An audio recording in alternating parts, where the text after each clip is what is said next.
Hey guys, you know, it isn't rocket science, is it? I mean, it's surprising how in the span of 24 hours, this past Monday and Tuesday, how you go from light, or how you go from the darkness into the light.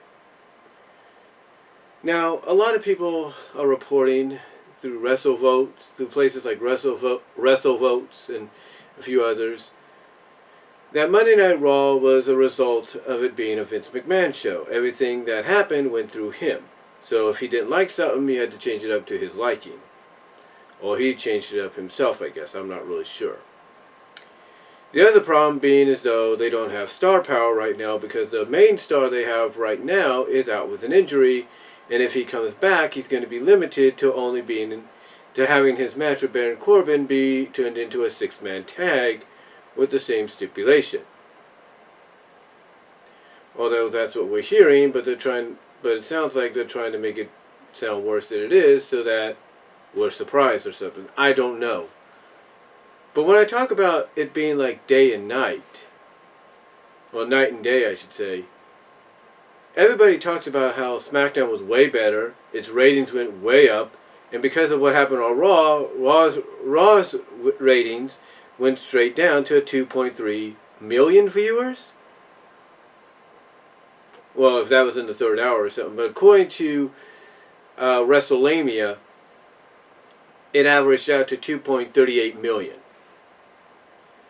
So yeah, Vince McMahon, if he more than likely ran Raw on Monday, has to realize that what worked in the past is not going to work now. You see, one of the things I talked about on Twitter on Monday throughout the negative reaction the show was getting was the reason people liked SmackDown and NXT over Raw was because Raw was very heel heavy, and by being heel heavy it created an unbalance. And you can't do that. You cannot favor one side of the spectrum over the other because it doesn't work. It makes things less interesting. It makes things predictable for the villains or the heels to get the comeuppance in the future. But when you look at SmackDown, you look at NXT, it's completely balanced. Because even if you think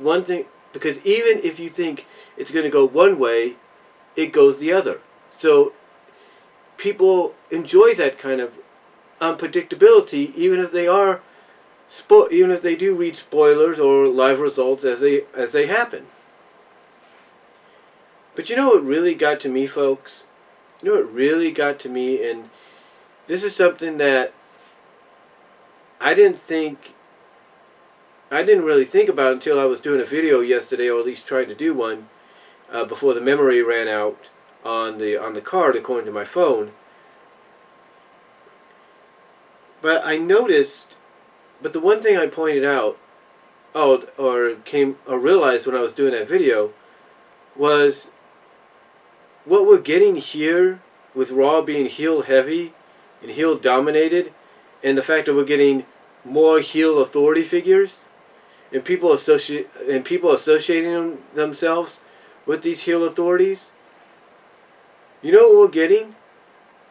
We're getting basically the 2018 version, thanks to Vince McMahon, of the corporation.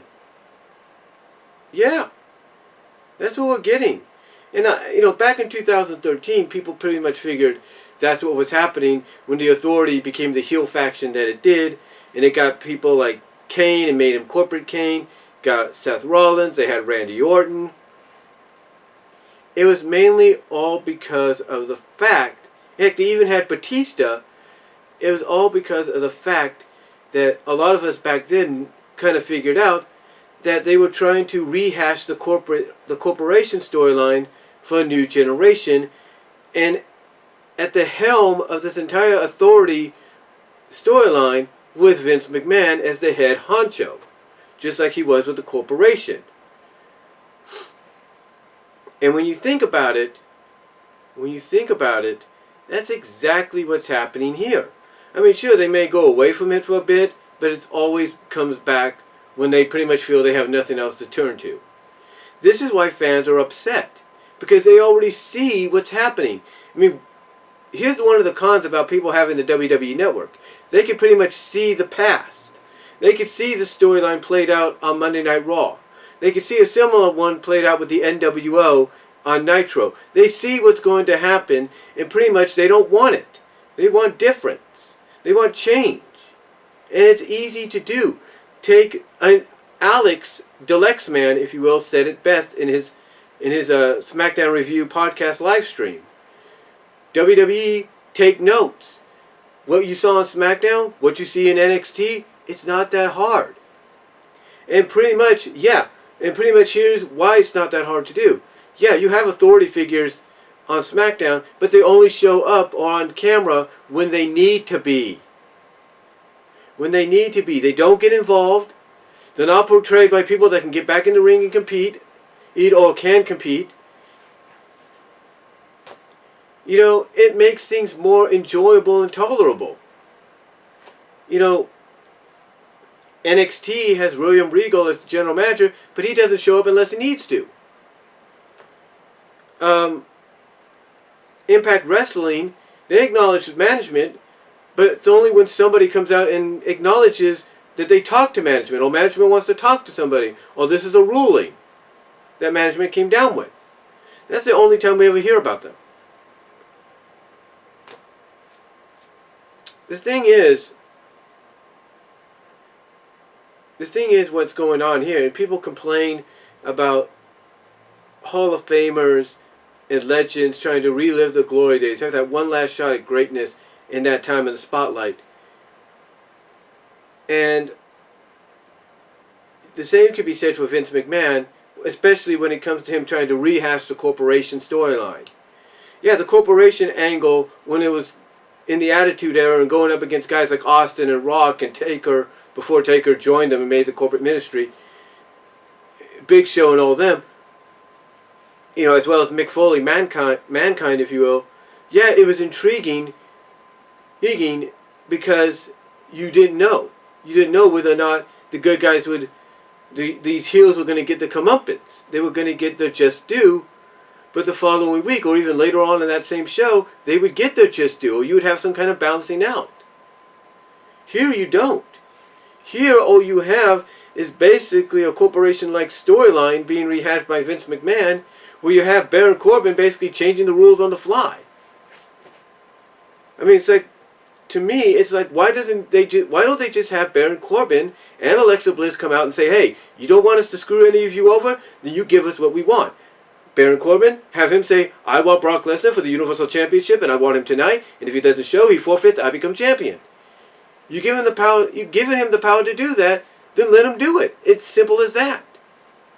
Alexa Bliss, the same thing. Have her say she wants Ronda Rousey, but she wants her in a wrestling match, not a match that turns into an MMA match. It's simple. You're giving them the power to do something, have them use that power to achieve what they want on and get more heat on them. Don't keep having them go out and say, wait, I forgot to mention, this is a handicap match now. Wait, I forgot to mention, this is no DQ. Stupid. I mean, we know Baron Corbin's one of the names that's high on Vince McMahon's list because he's a tall guy that stands out in the crowd. But you don't get a guy over as a heel by having him basically repeat the same thing he did the week before or the week after or whatever. Yeah, it makes us want to see him get his butt kicked at TLC more so than anything. But why? But why do this? I mean, and here's the thing. Even if this whole situation has to deal with the fact that Braun Strowman's out with an injury, you could still work around that. You could work around that. You could have guys like Elias. You can have guys like Finn Balor. You know, you can have them stand up to the plate and give the villains their just due.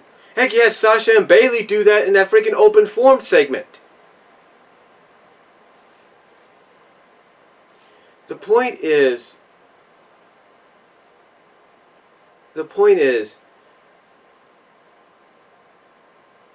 it's not rocket science.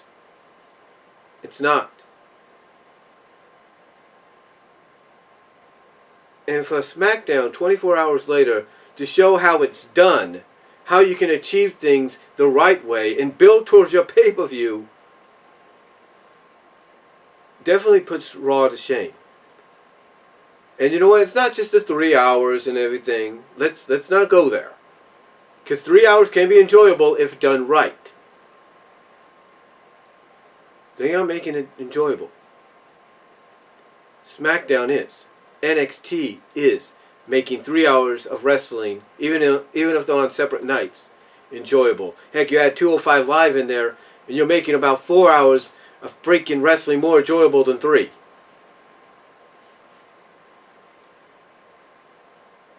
I hope that whatever backlash they're getting now reflects back on them. I really do. I really hope it reflects back on them.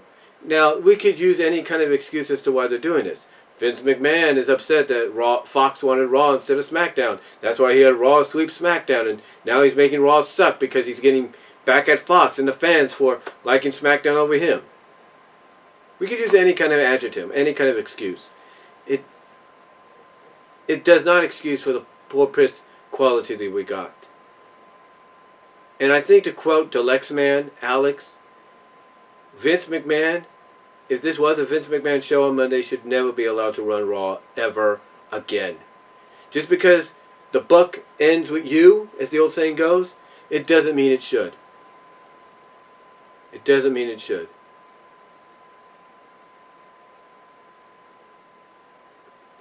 So, I don't know what else to say. But, yeah, SmackDown this week, I'll say this, definitely proved to be the better show. Definitely proved to be the more superior A show, which I guess is no surprise since they're going to be positioned as such when they go to Fox.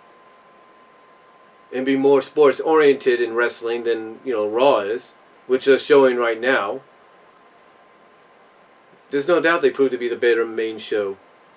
I mean, they had an opening segment with their general manager that basically paid off in the main event, and correctly, it was paid off, followed up in the main event correctly, and now you have a freaking dream triple threat TLC match happening between 3 of the best women wrestlers on the company, if not the world, at TLC. And you know what? People enjoyed that ending more than they enjoyed Raw's. Why? Because now you have that intrigue of who's going to win. Is it going to be Charlotte Flair? Is it going to be Becky Lynch? Is it going to be Asuka? Instead of being like, well, we don't know what the heck they're doing over on Raw. They basically pissed on everybody. It's like night and day. It's like going from the dark into the light. And God forgive me for saying this, but it's like going from hell up to heaven.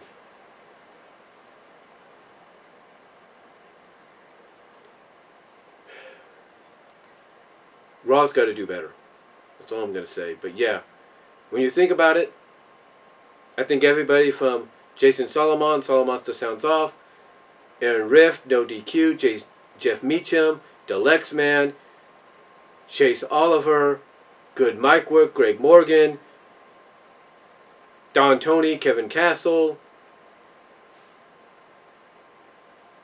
Taz, who used to work for WWE. I think they all said it best. Raw sucked. Probably one of the worst Raws of all time. And Vince McMahon should never be allowed to run that show again. And you know what? The buck shouldn't be stopping with him. You know who the buck should be stopping with? Triple H and Stephanie McMahon. As much as I hate to say that, I know people hate to hear me say that, but I think Stephanie McMahon would do a better job of running Raw behind the scenes than her dad. Especially if she has somebody like Triple H, her husband, that knows how to run a wrestling program and brand, and how to book it correctly. So, that's all I'm going to say, guys. Let me know what you think down below. Comment if you like. I'm out.